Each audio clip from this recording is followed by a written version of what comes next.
Mirë se programit Motiv mirë mbrëma dhe mirë se takojmë në takimin tonë të përjafshëm këtu në studion e Motivit. Ditën e nesërme shënohet 1 qershori, dita botërore e fëmijëve dhe në vigjilje të kësaj date, unë sot fokusin në Motiv do t'ja vë më të veçlive tanë. Duke parë kështu më përafër punën e njërit nga institucionet të pakta për më stëndmi përgjegjës për edukimin kulturor dhe argëtimin e fëmijëve, këtu në Shkup Teatri Shqiptar për Fëmijë dhe për të rinj.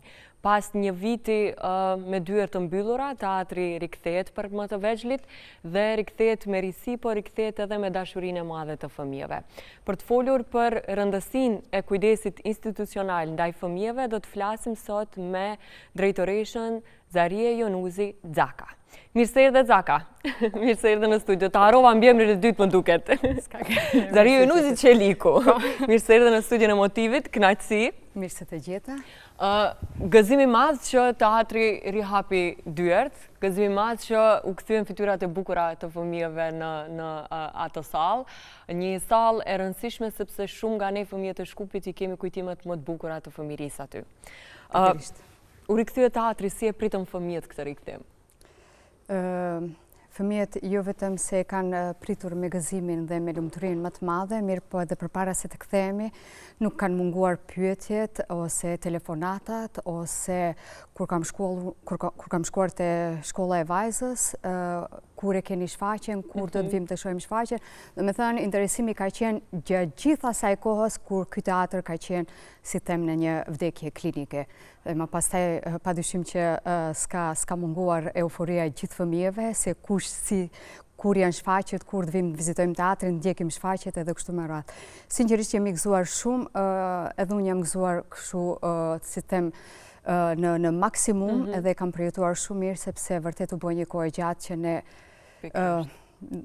kështu që ju hinëm shumë në hak fëmijëve me atë boshllokun që u kriju pa shfaqje. Dhe nuk ishte një boshllok i vogël, ishte pothuajse boshllok 1 vjeçar dhe një dëm kogja i madh në raport me fëmijët, me pyetjet që e ballafaquar të janë ballafaquar edhe unë pothuajse për ditë, edhe në shtëpi, nga mbesat e mia, por edhe nga fëmijët e tjerë të lagjës që teatrin e kanë pikën e dopt, e kanë atë vendin ku prehen edhe ku e marrin atë argëtimin edhe dalin gjithmonë të buzëqeshur dhe me shumë kreativitet prej aty. Xhaka, më 20 maj të 2024 teatri e pati edhe risjelljen e fundit dhe pastaj siç e the ti, mjaft bukur kaloi në një vdekje klinike të shprehemi artistikisht. E kam një fotografi që më ka prekur emocionalisht, mënyra se si teatri ka uruar vitin e ri 2025. Regjia, ma jepni pak fotografi numër 2 në ekran, ju lutem. Dhe kishte një mbishkrim prekës, ndërkohë që teatri ynë përballet me sfida, skena nuk do të humbas kur dritën e saj. Së bashku ne do të mbajmë të gjallë shkëndijën për fëmijët dhe të rinjt që na frymëzojnë çdo ditë. Nuk është pamje e këndshme o ta shohësh një shiri në mes të një skene ku do duhet të ishin buzëqeshjet e fëmijëve dhe jo një shiri. Çfarë sfida e shënuan këtë vit, Xhaka? Me çfarë sfida e gjetë teatrin sepse ka vetëm 4 muaj që je drejtoresh aty? Kjo vërtet është një fotografi që nuk duheshte të bëj pjesë në faqen e teatrit tonë, mirë po ashtu ndodhi edhe neve ishim të detyruar që pak a shumë ta bëjmë publike se çfarë po ndodh në teatrin tonë. Dhe jo shumica e kanë ditur se cilat janë ato problemet që janë ndeshur edhe ata që kanë udhëhequr këtë teatr përpara se të vija unë. Mirë po që për fat të keq këto sfida, këto probleme i trashëgova edhe unë dhe që më kanë ndjekur gati se për 4 muaj e gjys derisa përfundimisht u hapën ato dyert. Kjo ka qenë periudha më e vështirë të themi për mua kur kam ardhur në krye të këtij institucionit. Nga ana tjetër, këto sfidat, këto hamendësime, kur shkon në krye të një institucioni ekzistojnë, edhe sikur të jenë kushtet ashtu si duhet, aq më tepër në rastin tim kur e dija se po shkoja me një objekt që nuk ka rrymë, nuk ka nxemje, çdo gjë është jashtë funksionit. Edhe vërtet 4 muaj e gjys më janë dukur sikur kanë zgjatur si disa 100 vite, sepse kur e din se pse je në teatr edhe kur i ke disi duar të lidhura edhe nuk mundesh asnjë hap ta bësh më përpara, edhe pse vazhdimisht në prapasken janë bërë përpjekjet që sa më shpejt të vim te hapja e teatrit ose te të kyçja e rrymës, mirë po prapë se prapë mua më duke shte gjatë.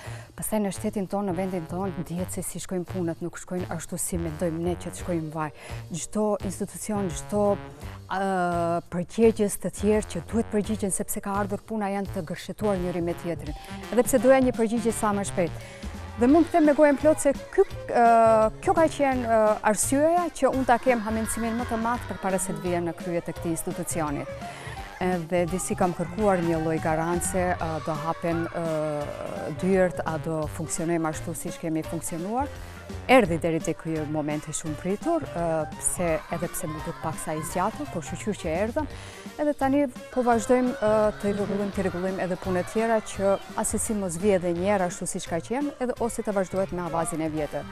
Arsyeja sepse ky teatr ka qenë i mbyllur, ka qenë nga grumbullimi i borxhit të madh ndaj BFI-s, sepse objekti është i BFI-s, kur themi borxhin ndaj BFI-s, jo qira, por këtu e kam fjalën për faturat e rrymës, nxemjes qendrore, higjenë komunale, dhe për 3 vjet e gjys nuk jam paguar këto mjete dhe kështu që më në fund BFI-ja zgjodhi që edhe këto tjerët e vëneja që të na shkyqin krejtësisht prej rrymës, derisa të vim të një zgjidhje që do t'jetë të themi e favorshme për të dy palët. Do me thënë, BFI-ja asesi nuk ka mundër të vijë një marrëveshje me Ministrinë e Kulturës, që të bëjë një marrëveshje që pastaj Ministria e Kulturës t'i mbuloj mjetet për mirëmbajtjen e atij objekti që i ka ato harximet mujore si një objekt, si një institucion ku funksionon teatri shqiptar për fëmijë dhe të ri.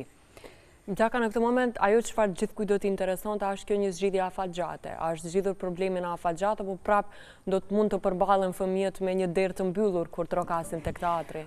Unë tani për tani e shoh si një zgjidhje me afat të mesëm, por mos thënë të shkurtër, sepse zgjidhja afatgjate e këtij teatri është të themi të vendohet një gur themel diku tjetër ku ne edhe objektin do ta kemi në pronësinë e teatrit. Mirë, edhe pse nga ana tjetër BFI-ja nuk ka qenë asnjëherë kundër që teatri i fëmijëve të dalë prej atij objekti. Aq më tepër edhe vetë teatri për fëmijë Çarshis ja ka dhënë për gjatë gjithë këtyre viteve, e ka dhënë një gjallëri si asnjëherë më parë. Ti e dim vetë që kur ka funksionuar jo vetëm si teatr, domethënë institucioni i shtetit, por edhe kur ka qenë qendra teatrore për fëmijë. Kemi luajtur bashkë. Pikërisht ne kemi luajtur bashkë dhe ajo ka qenë një shfaqje fantastike, Qyqja. Dhe kështu që kjo është ajo se s'ka më qef dhe s'ka gëzim më të madh kur gjithë fëmijët vinë nëpër Çarshi, gumëzhin Çarshia prej gjallërisë të fëmijëve, po duke ardhur ose duke pritur, dhe kjo është. Dhe kjo është, ne në këtë mënyrë japim edhe një kontribut ndaj Çarshis, sepse kur vinë fëmijët, sidomos kur vinë pak më larg, ato njëkohësisht edhe vizitojnë Çarshin, me gjithë ato zanate që e ka, që i përmban Çarshia. Po pastaj edhe teatrin, ashtu në paket, si të them një xhiro bëjnë nëpër Çarshi, dhe më thënë është një vend shumë i duhur i teatrit fëmijëve, po tani e kemi një zgjidhje, po edhe pse kemi bërë një lloj kontrate me idenë që ajo kontratë pastaj të ripërtrihet. E qartë. Shumë mirë që përmende momentin kur para më shumë se 20 viteve ne kemi luajtur bashkë në teatr, unë thash është një hapësirë ku ne kemi memorie kolektive si fëmijë të Shkupit, sepse shumë nga ne dhe kanë qenë pjesa asaj trupës, e nuk ka pas një proces më të bukur dhe më domethënës edukimi dhe disipline, sesa të ishe pjesë e një trupe teatrore qysh si fëmijë dhe të bëheshe pjesë e skenës qysh si fëmijë. Ndoshta diçka e tillë i mungon akoma strategjisë të teatrit sot, por i mungon ndoshta edhe shumë fëmijëve jashtë Shkupit të cilët teatrin në moshë të hershme nuk e takojnë ose nuk e prekin fare për shkak të mungesës të teatrove për fëmijë në qytetet e tjera. A do të thotë kjo Zaka në një farë mënyrë edhe këtë që thash unë, mungesën e alternativave për fëmijët, por edhe problematikën siç e shtjellon ti me gjitha procedurat administrative dhe atë ngarkesën burokratike që ju bartet juve si artist. A do të thotë kjo që shumë pak i kushtojmë rëndësi institucionale edukimit të fëmijëve dhe argëtimit të tyre? Më vjen keq që ta them se ndoshta është edhe pakët angazhimi kur bëhet fjalë të themi edukimi i fëmijëve në këtë rast nëpërmjet teatrit, sepse unë edhe kam thënë edhe më herët, unë nuk kërkoj Disneylandit të ma sillni Disneylandin këtu në Çarshi të Shkupit, unë thjesht kërkoj një nevojë bazike që çdo fëmijë e ka të drejtën e vet që të ndjek një teatr, dhe ne nëse nuk e plotësojmë këtë nevojë që i përket fëmijëve, atëherë nuk mendoj se kemi bërë ndonjë gjë shumë të mençur. Aq më tepër kur një prej komponentave kryesore të edukimit të fëmijëve është edhe përvoja jetësore. Kur kjo përvojë jetësore duhet jetë e mbushur, përveç ndër veprimet që e kanë me prindërit, me arsimtarët, me shkollën, duhet jetë e përmbushur edhe me aktivitetet e lira, me hobi, të zhvillojnë hobin e tyre, si një aktivitet i lirë. Në këtë rast paraqitet edhe teatri, ndjekja e shfaqjeve. Dhe këtu neve duhet bëjmë çmos, sepse qysh në veçli neve në një farë mënyre, si të them, i vëndojmë fëmijët në atë, ja tregojmë rrugtimin se ku duhet të nisin, si duhet të haporojnë, duke ndjekur shfaqje të ndryshme në atë kutinë e vogël magjike të quajtur teatr, me atë që edhe aq më tepër kur i takojnë herojt e tyre, që mo tashmë të njohur, ja si shkon edhe videoja mbrapa ekranit, edhe aq më tepër kur këta heroj janë të mbushur me empati ose me se temi me atë ndërgjegjësimin miqësor. Edhe këtu është ajo ku neve duhet t'i nxisim fëmijët. Qysh të themi edhe moshën parashkollore. Mendojnë se domethënë, aha, ujku nuk është vetëm ashtu siç e kemi menduar, ai stereotipi, domethënë ujku është i keq. Pikërisht në këtë shfaqjen që që kemi luajtur, ujku bëhet edhe i mirë, edhe s'ka gëzim më të madh, edhe është një eufori shumë e madhe, për shembull kur Gjini i plotson ato dëshira dhe njëra prej dëshirave është që ujku të bëhet e mirë dhe aty plas salla nga gëzimi nga fëmijët. Domethënë, është kjo kur bëjmë atë, si themi, një lidhje të drejtë për drejtë me fëmijët. Edhe për skaj aspektit edukativ, Xhaka, sot mendoj që fëmijët ballafaqohen me një botë virtuale që i kollaboron, sepse është tmerrsisht e bukur ashtu siç paraqitet, nuk e luftojmë dot Disneylandin dhe atë çfarë telefoni u ofron sot fëmijëve, dhe nëse tentojmë të paktën që t'ju ofrojmë diçka të gjallë, të prekshme përpara syve të tyre, ku do të mund ta hiqnin pak vëmendje nga telefoni, edhe të takonin diçka të gjallë, të përjetonin diçka të gjallë, besoj që nuk ka një investim më strategjik sot për fëmijët. Ktu si prind besoj mund të kesh edhe një mendim shumë më të përafërt se sa unë. Dhe më kritik, kjo është shumë e vërtet, sepse tani më boda digjitale është ajo që na ka marrë përpara dhe këtu nuk ka kurrë gjë të keqe, nëse ajo për shembull kontrollohet ose ka një farë orare, sepse një fëmijë si thush se nuk guxon të jesh përpara ekranit ose të themi TV-s ose ekranet e voglave, iPad ose çfarë janë ato, për ato është fundi botës. Histeri. Domethënë, edhe duhet të gjendet ajo mesatarja. Bile duhet fillohet me masa shumë më të ëmbla, jo të repta, që dal nga dal. Dhe këtu është teatri, që ata si një dritare ku ato mund t'i shohin, për shembull, mund t'ja ndryshojnë kahjen në rrugtimit e tyre.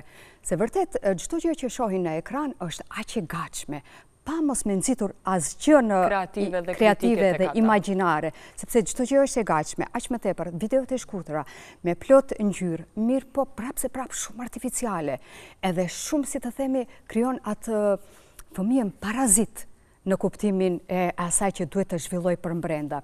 Dhe këtu është ajo kur vinë fëmijët në teatr edhe po paska edhe diçka më të mirë se sa ato videoet e shkurtëra, ato reelsat që po i shohin në telefon. Ka diçka që e shohin në formën në gjallë, është organike, është lëviz, e shohin. Është interaktive mbi të gjitha. Fëmijët flasin me aktorët vazhdimisht në shfaqje, unë vi shumë shpesh dhe përjetoj shumë këtë kur ata flasin me aktorët, përgjigjen, bëhen pjesë e shfaqjes. Nga momenti kur futen në foajet të teatrit, shohin drita, shohin një foaje, shohin disa fotografi të shfaqjeve të më përpashme, hynë në skenë, këtu pas ka drita, ka skenografi, pas ka shumë ulse, ku do ule me shok, me shoqe, me prindër, me halla, me xhaxhallar. Domethënë është një ndjesi krejt ndryshe, që më pastaj ne duhet këtë ndjesi, ashtu siç thash, duhet ta mbjellim qysh si të vegjël sa janë fëmijët, që pastaj vetë ata ta kërkojnë këtë. Edhe bile kur the edhe fëmijët që janë edhe jashtë qytetit të Shkupit, edhe pse ne si lokacion neve funksionojmë në kryeqytet, mirë po asnjëherë nuk jemi të mbyllur që të shkojmë edhe nëpër qytete tjera. Absolutisht, dhe keni bërë këtë, po do dalim taj moment pak më vonë se dua pas hapit të shkojmë. U rikthyet në Kopshte, e filluat, nëse nuk gaboj, nga 15 prilli, një shëtitje nëpër Kopshtet e Shkupit, një gjetje e mirë ndoshta, okej, dyert e teatrit janë të mbyllura, por teatri mund të shkojë te fëmijët, mund ta gjej rrugën tek fëmijët, dhe filluat me Kopshtet. Pse ky hap dhe çfarë strategji ishte kjo? Kemi edhe video të bukura nga përmbledhje nga kopshtet që na i ka përgatitur Murat Zherka, regjisori, që bën një punë shumë të zellshme në teatr. Shumë. Do me thënë, krejt të gjëra, Murati pakajton në mënyrën më të duhur të mundshme. Ama dhe çdo kush tjetër aty punon me shumë dashuri, është shumë e qartë. Shumë e qartë është, dhe kjo është ajo që e kam kërkuar, e kam gjetur edhe e kam kërkuar vazhdimisht, që para se gjithash duhet të kemi energjinë pozitive, dhe gjithë kjo energji të ketë në vete mirëkuptimin, durimin, por edhe përkushtimin. Pastaj punët do ecën ashtu siç duhet. Të kthejmë të pyetja sepse neve vendosëm, të thash, do me thënë, për gjitha ato muaj që isha une, do me thënë, 4 muaj e gjys, edhe ndjesha shumë keq, sepse thoja, unë nuk kam ardhur këtu për papirologji. Kur e di se veprimtaria base e teatrit është krijimi i shfaqjeve për fëmijë, por edhe për të rritur. Dhe disi më ngulfati ajo pritja dhe mora si iniciativë, takova aktorët, a jeni dakord që të shkojmë në përkopshte. Derisa të bëhet zgjidhja e teatrit nuk mund të presim. U bë gjatë se hajde, me ato kushte të improvizuara, të japim një shfaqje për fëmijëve. Dhe këtu falenderoj drejtoreshat e qerdheve, që ka qenë drejtoresha e qerdhes Fidanit, zonja Gëzime, dhe drejtoreshën e qerdhes Borbardha, të cilët e përqafuan idenë, edhe si them, kjo ka qenë për të mirën ka qenë një e mirë e dy anshme. Edhe për vetë fëmijët e qerdhes, po edhe për ne. Se dhe me thënë, unë sa që e mbajment, edhe në shfaqjet e para, unë kam qajtur nga Gëzimi duke i parë reagimit e fëmijëve. Unë qava sot duke i parë videon, disa po i bëja gati. Kurse unë, kur i kam parë ashtu live, edhe thash, është mundur ne mos u afrojmë këtë kënaqësi fëmijëve, pse? Do me thënë, duhet, sepse vërtet kënaqen, e përtojnë ato edhe me sy buzëqeshjen, jo vetëm.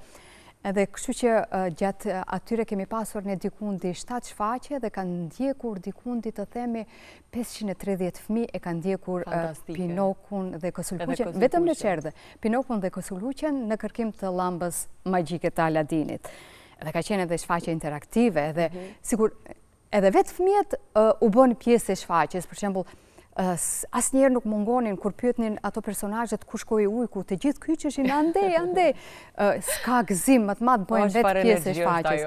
Po pastaj mos flas për pjesën kur mbaron shfaqja, kemi një mini shfaqje kur i bëjmë ato fotografit, ose kur vetë fëmijët shkojnë përqafojnë Kosulluqen ose Pinokun, ose kur dalin në fotografi me ta, ajo është kulmi i gëzimit të tyre. Besa dhe kulmi i gëzimit tim se unë vi shpesh me mbesa në teatr edhe çdo moment është përjetim në vete, aq më tepër kur e sheh nga zhlimin e tyre, kur i përqafojnë ata herojt e tyre dhe mundohen të komunikojnë, të shohin e të prekin. Teatri zakonisht ka këtë strategjinë e funksionimit që i organizon shkollat për të ardhe për të pa shfaqje. Si shkon kjo organizim, Xhaka? Janë të hapura shkollat për të bashkëpunuar, për ta mundësuar këtë lloj vizite të fëmijëve në teatr?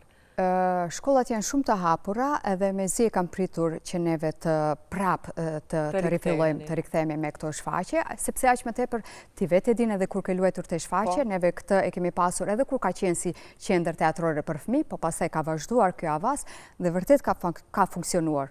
Aq më tepër që fëmijët, nxënësit e kanë në plan program që të ndjekin një shfaqje ose dy, se di sa, edhe ata në gjuhë shqipe kanë edhe temë kur diskutojmë për kostumet, për teatr, për aktorët, çfarë janë rekvizitat, si ndërtohet një rol, edhe s'ka më shumë kur gjithë kjo pjesë e thatë, teorike, ata e mishrojnë të themi me atë që e shohin.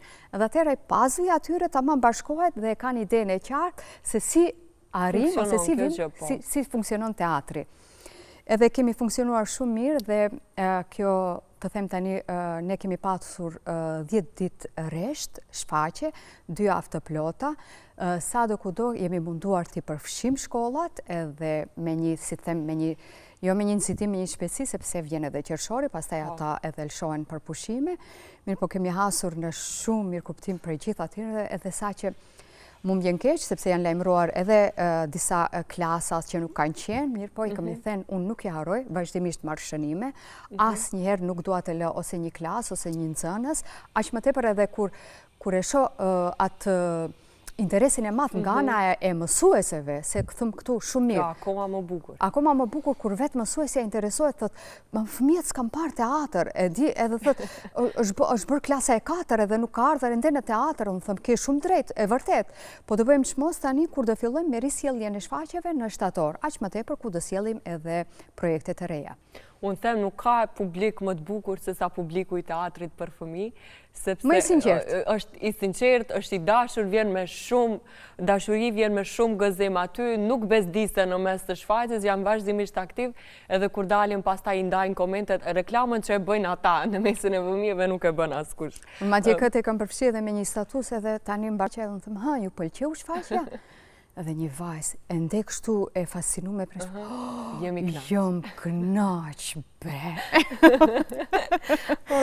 Aq i sinqert, do me thonë, edhe është nonsens që mos përkushtohet për asnjë lloj arsye në botë. Le të hymë pak më shumë tek shfaqjet dhe programi. Çfarë ofron dhe çfarë mendon ti se duhet të ofrojë Xhaka një teatr për fëmijë?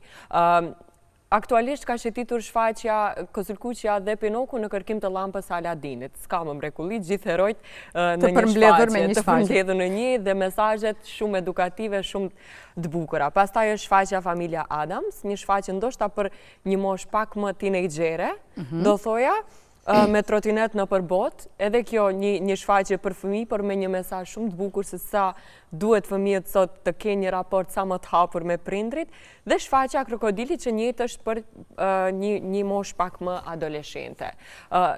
Nëse do mund t'i flasim pak shfaqjet, mesazhet që secila prej tyre ka, dhe çfarë mendon ti se duhet një teatr sot t'ju ofrojë fëmijëve të korrespondojë me nevojat dhe me ato problematika që ekzistojnë sot brenda brezit të tyre? Arlinda, po, këto janë shfaqje që janë realizuar vitin e fundit dhe ashtu si që rëndit e ti, ashtu kanë qenë këto shfaqje, dhe me thënë edhe jo rasisht tani nga suksesi i Pinokut, ne vazhdojmë të japim Pinokun. Ka më shumë se 2 vite që i dhe është një shfaqje nuk des asë njerë derisa ka të interesuar, mund zgjatet 2 vjet, 3 vjet, 4 vjet, kështu që vetëm mos kemi ndonjë ndryshim të formave të aktorëve, që të ndrojmë kostume, do me thënë, aq sa ka interes, aq mund të luhet edhe një shfaqje, derisa të kalojnë të gjithë. Nuk do ndalem të sicila, po poshtë në altë, si them, porosia e sicilës shfaqje është që të krijoj, të themi, një model për fëmijët, se si të qetë një model i përshtatshëm, të themi, se si duhet sillen, si duhet hapërojnë, se si duhet në çfarë do lloj situate fëmijët. Dhe këtu nuk jemi, për shembull, nuk jam e mendimit se çdo shfaqje duhet jetë çdo herë me anë pozitive. Le të jetë, unë edhe në shkrimet e mia, unë i paraqes edhe anët negative, edhe fenomenet negative që çdo fëmijë i has duke dalur prej pragut derës, qoftë në hymje, qoftë në obor të shkollës, qoftë në rrugë. Ne është mirë t'i paraqesim, edhe unë jam vazhdimisht pro kësaj që neve t'i paraqesim këto gjëra. Mirë po që të arrim pastaj të ajo se si duhet, se si ta lëm këtë anën. Kjo është ajo që synojmë. Pastaj, se çfarë repertori, çfarë plan programi do të ketë teatri i fëmijëve, këtu nuk e përcaktoj vetëm unë, po unë këto e përcaktoj në ujdi me aktorët, me pjesën artistike të ekipës time. Se për shembull, hajde të ndalemi. Çfarë shfaqjes kemi pasur deri tani? Çfarë? Po e kemi pasur për cilën grup moshe kemi pasur? Aha, këtë. Është bërë një kohë gjatë kur ne nuk kemi pasur shfaqje për kukulla. Dhe jo rasisht, tani në shtator shfaqja e radhës do të jetë shfaqje me kukulla. Dhe themi kjo është ajo që si grup mosh përfshin edhe parashkollorët, edhe klasën e parë, dytë, të themi të tretë. Po pastaj kur kthehem mbas edhe kur i shfletoj se cilat shfaqje kanë qenë, këtu model pak si e mangët puna me, të themi, atë moshën klasa e 6, 7, 8, kur paksa fëmijët edhe paksa, si themi... Ka disa tema pak më ndryshe, fillojnë të interesojnë... Pak më ndryshe, kur mendojnë se jo çdo herë ka të drejtë prindi, apo se nuk është çdo herë ashtu siç thot një i rritur, kur jam pak më impulsiv, kur disa gjëra mendojnë se ju përkasin e tyre dhe i marrin në duart të veta, dhe këto situata të paraqitura ose në familje, ose në shkollë, ose në vende tjera ku ato bashkëveprojnë. Dhe këto janë ato tema, ose këtu është ajo grup mosh, për shembull, unë që dua të kem në vitin e ardhshëm. Po këtu nuk mungojnë edhe shfaqjet për të rritur. për të rinj ose për të rritur, sepse tani në këtë periudhë neve edhe po e përgatisim edhe shfaqjen. Po, pash njoftimin që vetë se kanë filluar provat për shfaqjen e vërteta, një komedi nga autori i njohur Florian Zeller në regji të Besfort Idrizit. Po, edhe kjo është shfaqje për të ri, unë i them edhe për të rritur, sepse ne nuk jemi vetëm teatr për fëmijë, edhe vetë titulli e tregon atë, ne jemi teatr shqiptar për të ri, për fëmijë dhe të ri. Dhe këtu të rit bën pjesë grupa, do me thënë që është grupa adoleshentët, por edhe grupa madhore. Dhe në këtë rast, kjo shfaqje po përgatitet, është një komedi, edhe është që të themi është një komedi shumë e lezetshme, ku kujtoj se më shumë të do të argëtohen të rrit, por gjithashtu edhe të rriturit. Edhe kjo është ajo gërshetimi që neve duhem ta bëjmë, edhe skenën e mbrëmjes ku e përdorim, por edhe me shfaqje të organizuara për fëmijë. Edhe pse, si synim kryesor, edhe aq më tepër kur kam konkurruar që t'jem udhëheqëse e këtij institucioni, në atë plan programin tim, kam pasur si synim që të kryoj një, të themi, repertor edhe shfaqje për fëmijë në mbrëmje. Jo vetëm të shkojmë në formë të organizuar. Po, sepse ka edhe shumë fëmijë që ndoshta me prindrit duan të shkojnë në teatr dhe gjatë ditës kjo mund t'jetë pak sa e pamundur. Absolutisht, derisa ato janë në për punë ose kanë angazhime tjera dhe kjo nuk është se është shumë e mundshme. Nga ana tjetër, arsyeja tjetër është sepse ndryshe është ndjesia kur fëmija vjen me dy prindërit, ose me xhaxhain, ose me hallën, me një tritur, apo, dhe ndryshe është kur vjen edhe me shokët e klasës. Unë këtë e kam vërejtur edhe te vajza ime, dhe për shembull edhe pse vajza ime e ka parë shfaqjen me mu, unë prapë i kam thënë jo, tani ti duhet shkojsh edhe me mësuesen tënde edhe me shokët edhe shoqet e klasës. Ndryshe, këto janë dy përjetime pak më ndryshe të themi, si është kur shkohet me prindërit edhe ashtu.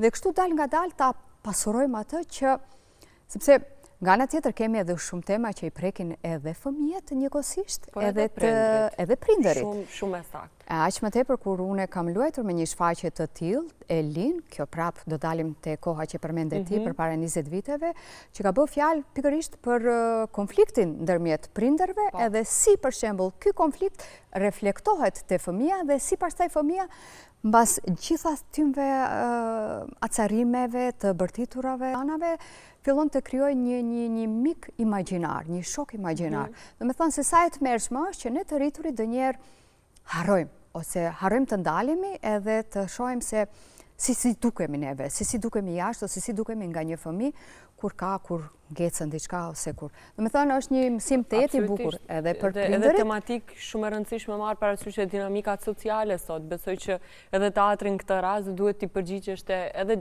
këtyre lloj sfidave me të cilat sot një fëmijë apo një adoleshent edhe mund ballafaqohesh, kështu që çdo element që përmendet Zaka është jashtëzakonisht i rëndësishëm edhe mund vendin e dur. Aq më tepër kur pastaj ky agresivitet mund të mbjellet te fëmia. Absolutisht. Edhe pastaj e merr dhe jo nesër mbas nesër nuk dua që për shembull ai fëmijë të krijojë një model të atij prindërit, të atij babait ose nënës të tillë që pastaj e mbledh, akumulon edhe ne nuk e dim se ku mund të shpërthej.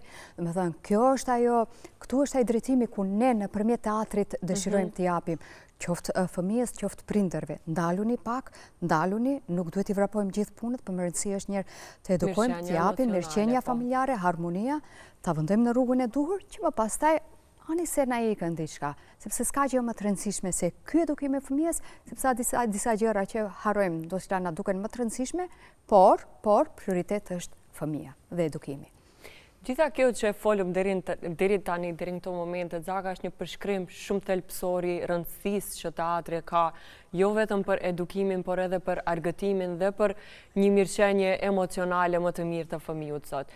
Një bekim të tillë fatkeqësisht nuk e kanë fëmijët e shumë qyteteve të tjera përreth, sepse një teatr për fëmijë ekziston vetëm në kryeqytet dhe fëmijët e qyteteve të tjera e marrin këtë luks, ta themi, në mënyrë shumë sporadike, në mënyrë shumë të rrallë, kur dikush organizohet për të bërë një shfaqje në ato qytet, varësisht grupa private, ose kur teatri i Shkupit merr rrugën për të vizituar njërin nga këto qytete. Dhe për ta ilustruar më bukur këtë moment, unë kam edhe një fotografi, por edhe një video nga vizita e teatrit për fëmijë dhe të rinj në Kumanov, që duhelusja regjim pak të ma jep në ekran që ta shohim atë gjallëri fantastike. Ajo sallë është shumë e madhe dhe është përplot.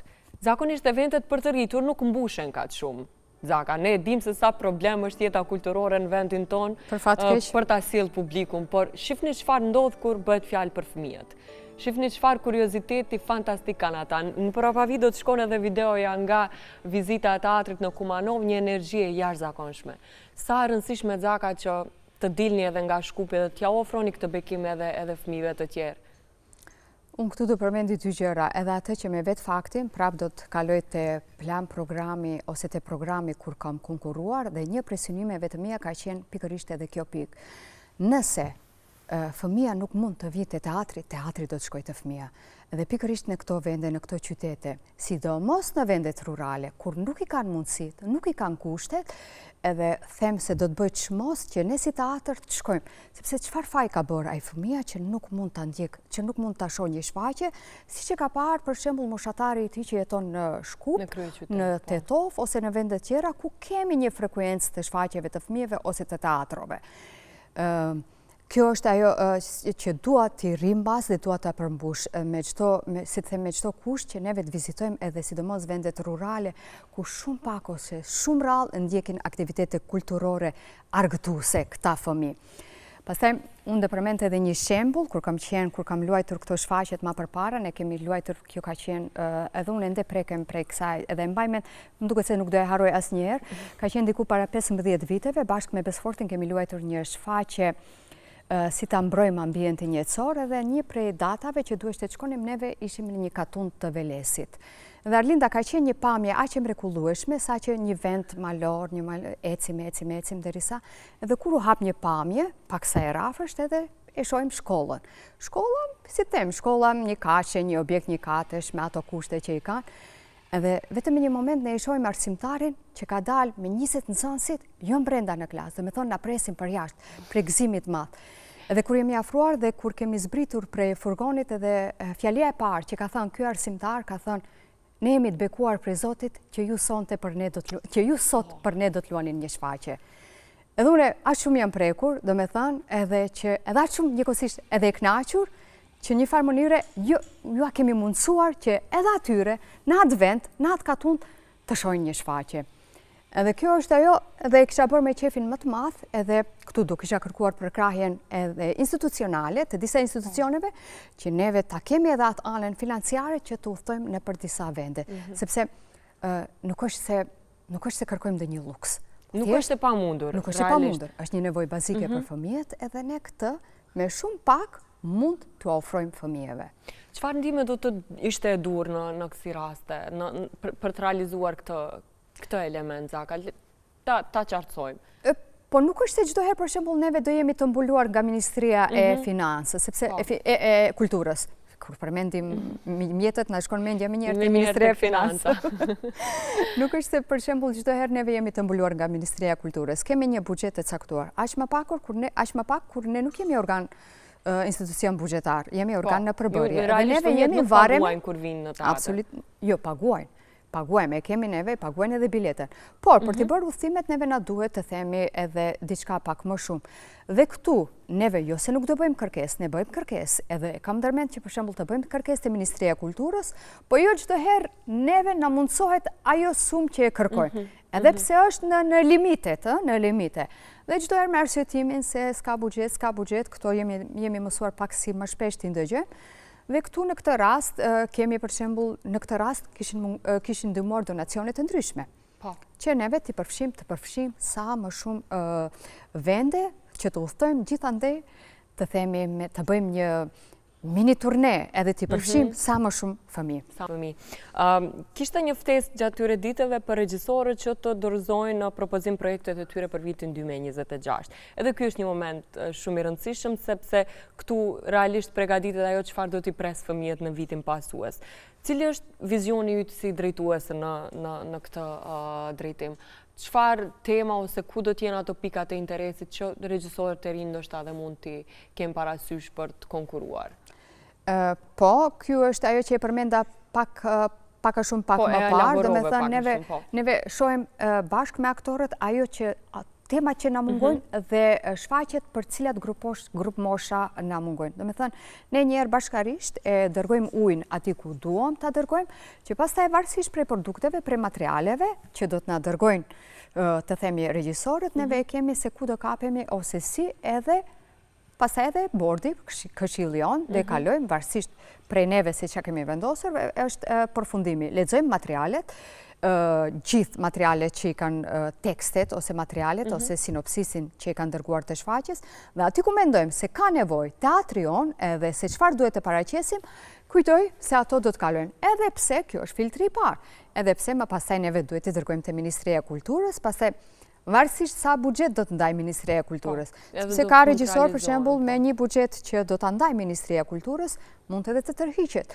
sepse ka menduar një projekt paksa më të madh, të themi me buxhet paksa më të majmë, që të jetë sa më i përmbushur me të gjithë komponentat, dhe këtu është ajo kur ndonjëherë tërhiqen ose ne nuk mund t'ja dalim, sepse unë vazhdimisht them, shfaqjet e fëmijëve duhet jenë shumë të bollshme, shumë magjike.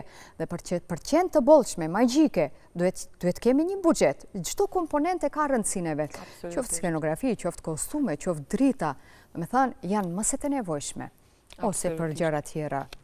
Një element shumë i rëndësishëm të aspekt Zaka që thirrja për regjisorë është e hapur, pra nuk i parazgjidhni regjisorët dhe t'i ftoni për bashkëpunim, por e lini këtë element të hapur që secili që ka një ide ose ka një projekt konkret mund të konkuron dhe t'i jepet mundësia.